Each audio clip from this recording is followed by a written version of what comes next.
ہمارے ہاں وہ نام نہاد کاربن لیوی بھی لگتی ہے کیونکہ اچانک ہمیں موسمیات سے بہت پیار ہو گیا ہے. تو حکومت، ہماری غریب حکومت، ہماری ٹیکس کی محتاج حکومت ابھی تک 40 ارب روپے صرف پیٹرول ڈیزل میں لے چکی ہوگی، اس کا ٹیکس کی صورت میں حاصل کر چکی. ٹھیک. اچھا اب کیا ہوگا؟ اب یہ ہے کہ ابھی چاول کا سیزن بھی شروع ہونا ہے.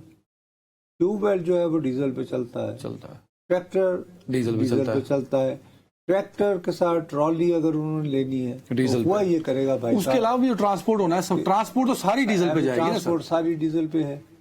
اب آپ مختصر الفاظ میں یہ کر رہے ہیں کہ جو کسان جہاں سبزی اگائے وہ بس مقامی لوگوں کے لیے باہر وہ ٹھیلا لگائے اور کہیں بیچ دے گا. تو ہم ایسا کیوں نہیں کرتے کہ کسانوں کو یہ پیغام دیں کہ بھائی صاحب آپ اجتماعی خودکشیوں کا بندوبست کریں، اناف از اناف. جبکہ 40% آپ کی آبادی کا روزگار جو ہے وہ زراعت پر ڈیپینڈ، اکانومی بیسڈ کرتی ہے صاحب. اچھا یہ دیکھیں نا، انہوں نے پچھلے دنوں بڑے وہ شادیاں نے بجایا کہ جی کیا غربت کم ہو گئی، مہنگائی کی شرح کم ہو گئی، مہنگائی کی شرح کم ہو گئی، غربت کم ہو گئی. یہ منجن بیچا نا انہوں نے. پاکستان کے جو معاشی اعداد و شمار پہ ریسرچ کرنے والے لوگ ہیں، ساؤتھ ایشیا کے بھی اور پاکستان کے بھی، وہ یہ کہتے ہیں کہ اگر پیٹرول اور ڈیزل کی پرائس بڑھے اس کا ڈائریکٹ امپیکٹ جاتا ہے انفلیشن پہ، غربت پہ، مہنگائی پہ. یہ ڈائریکٹ، یہ میں نہیں کہتا، یہی خود کہتے ہیں. یہ کہتے ہیں جی یہ اب کیوں بڑھا رہے ہیں پیٹرول ڈیزل کی پرائس، یہ آپ جو 16 دنوں بتا رہے ہیں اس کے بعد رکے گی نہیں، یہ اور بڑھے گی.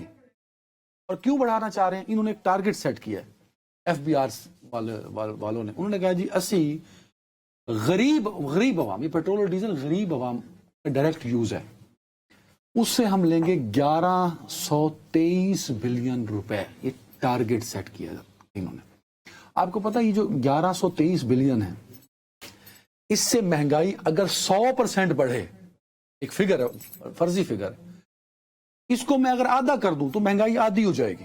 مطلب آج جو مہنگائی کی شرح ہے، آج آپ نے ڈیزل بڑھایا 20 روپے، آپ کہہ رہے ہیں 16 دنوں میں آپ کے کرائے بڑھ گئے، بسوں کے کرائے بڑھ گئے، لوکل ٹرانسپورٹ کے کرائے بڑھ گئے. سب نے تو میٹرو پہ نہیں چڑھنا نا سر.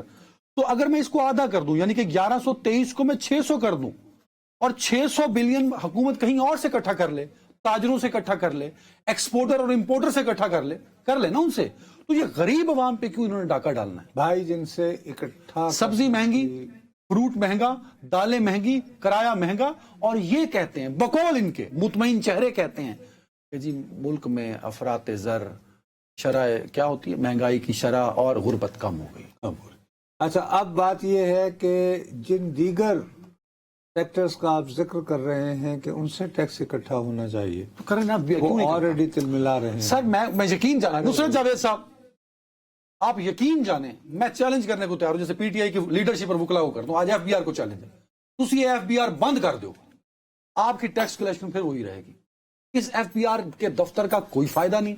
پٹھے سیدھے فگر ڈال کے یہ پریس کانفرنس کرنے جو گے ہیں، اور انہیں کسی مطلب حکومت کو، عوام کو ریلیف دینے کا ان کے پاس کوئی وہ نہیں، حل نہیں ہے.